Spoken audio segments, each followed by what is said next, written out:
ब्रह्ममुरारिसुरार्चितलिङ्गं निर्मलभासितशोभितलिङ्गम् जन्मज दुःखविनाशकलिङ्गं तत्प्रणमामि सदा शिवलिङ्गम् देवमुनिप्रवरार्चितलिङ्गं कामदहन करुणाकरलिङ्गम्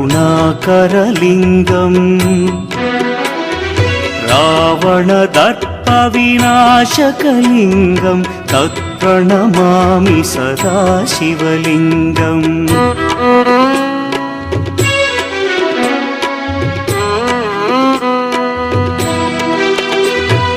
सर्वसुगन्धसुलेपितलिङ्गं बुद्धिविवर्धनकारणलिङ्गं सिद्धसुरासुरवन्दितलिङ्गम्